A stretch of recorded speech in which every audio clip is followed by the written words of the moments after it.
Is Dan there, please? Speaking. Hi, Dan. It's Ruth Greenspan. How are you doing? I'm not doing too bad. How are you? I'm okay. Is this an okay time? It is. I was just kind of wondering about your ears burning. No, actually, it's just been a full moon kind of day, so I'm just getting back to you. Okay. So a couple things. The first thing that you had talked to me about was sort of what we have available for men and those kinds of pieces. So I have made sure that I've looked through my files and added some resources out in our waiting room of services that may not have been out there before. So I'm quite conscious of the fact that you're probably right on that and did try to put some more stuff out. So, yeah, actually, I looked up the 2009 General Social Survey, and they say, according to their statistics, it's 6% of men and 6.4% of women. So the last General Social Survey puts it at less than a 1% difference. yeah. And so, I mean, I hear you on that. So the other piece is I certainly, in my role here, am always looking for more counseling, more services, more opportunity. So that certainly is something I'm on top of. As far as your question around why you can't audio tape, that is a ministry policy. You're right, it's not in the code, but it is something that the ministry adopts provincially and across the province. And so I've talked to folk, and that's just ministry policy. And So it's not law then? it is not. It is not in the criminal code. It is not a law. It is a ministry policy. All right. So where does that leave me? Well, I guess if you wanted to grieve a policy, you could approach it a few ways. One would be you could do that through your MP provincially. Uh-huh. That would be a way to do it. Another, certainly anybody in the public is always able to address things to the minister themselves. So you could do it that way via the Toronto, where all the ministers are. You could do it that way. Okay. So I guess those are your options. I might just do a third option. Okay. What's your third? Not saying anything when I come in for the interview.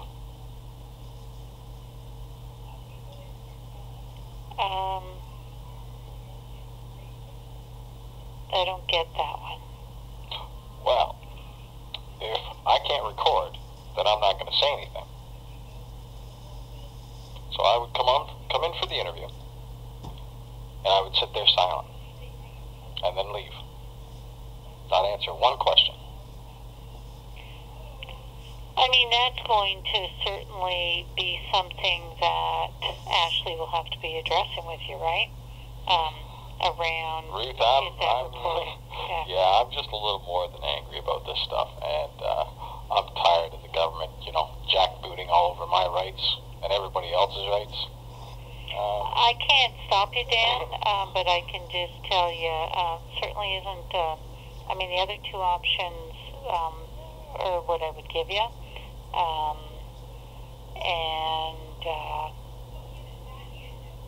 If you want to do it that way, that's certainly within your rights. I'm not sure how that's really going to be taken as a true supervision, though, right?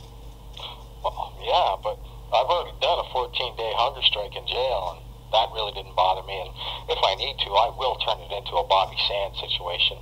I got no qualms about dying in jail on a hunger strike.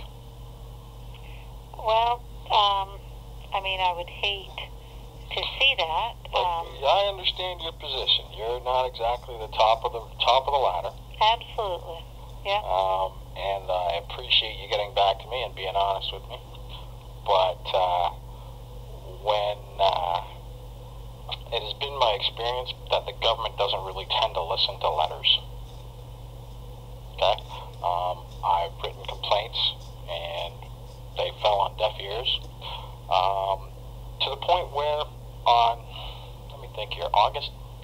August 13th, 2010, when I was invoking my rights under Section 136 of the Courts of Justice Act, which is the right to record, and it is a right,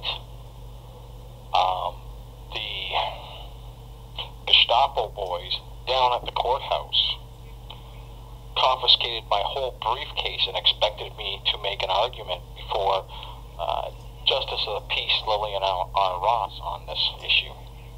That was the one instance. The second instance happened on October 8th, 2010, where they denied me access to the courts for 6 hours because I was not willing to relinquish my rights. So and I complained about both those instances, and letter writing did absolutely nothing. So therefore, me being the pacifist that I am, it leaves me a couple other options. One is passive resistance, which would be not answering any questions that Ashley fields. And the second is, if I end up in jail over it, going on a hunger strike, which I got no problems. And you can confirm that it's already been done by me with the Ontario Ombudsman. Well, again, It's all about principles here, right? Sure. And I'm not willing to, like I said, I'm just not willing to let the ministry jackboot all over my rights anymore.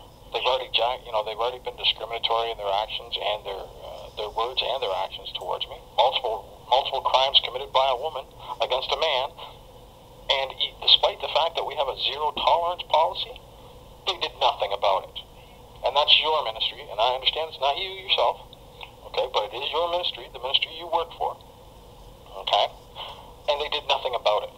And I did tell you about, where I was assaulted, the criminal allocated to the crime, and they took her to an abused women's shelter. There was no threat of violence there by me. There was no retaliation of violence by me. But the officers, in their infinite wisdom, decided to play or to act in a discriminatory manner. And I'm going to tell you something else, Ruth, okay? Because of the way the justice system is treating men these days, we have a suicide ratio of 4 to 1. 4 men to every 1 woman kill themselves these days. The top 2 reasons are the breakdown of a relationship and the failure to be considered an equal parent. These are major contributing factors. Right. And I can go on and on and on about this stuff because I've been studying it for 3 years. Right. And your ministry is ignoring men, and it's costing men their lives on a daily basis. Well, I mean, the other option is you certainly are always have the option of talking to the media as well. Well, see, I don't mind talking to the media, but they don't like to get in. They don't like to get in on this unless it's a woman who's crying, screaming abuse. If it's a guy who's crying abuse, no, I'm sorry, we got no time for you. But if you're a woman, and I can point out an exact case, and it is Paul Donovan out in London, Ontario in 2010, rolled himself under a train. They didn't really focus so much on him. They focused on his poor widowed spouse. And she's gone through hell over this. But they never listened to him before. And I'll tell you about Paul. Paul was a truck driver. He got laid off, fell behind on his child payments. Right. And they took his license away. Now, how the hell does the government expect a truck driver to earn a living when they take his license away because he was laid off?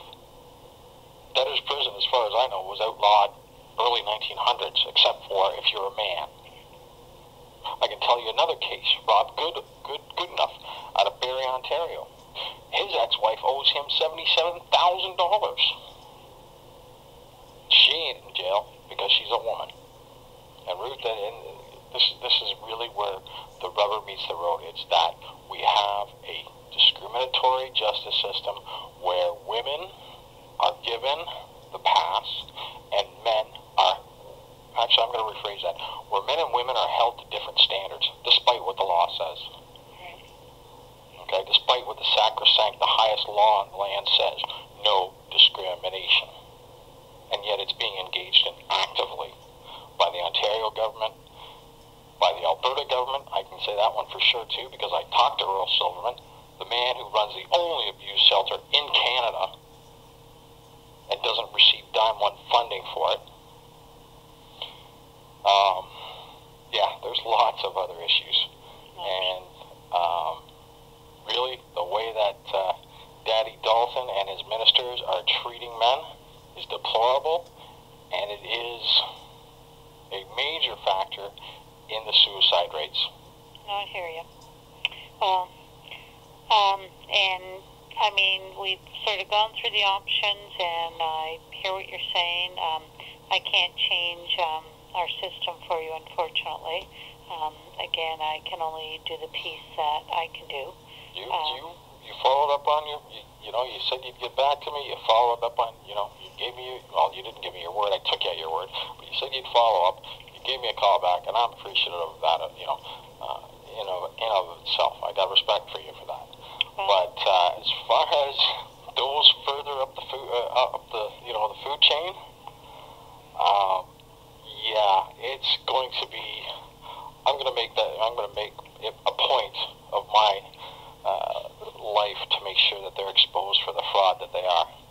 They have a fiduciary duty to their citizens to make sure that they are being treated fairly and equitably, and it's not happening for at least half the population.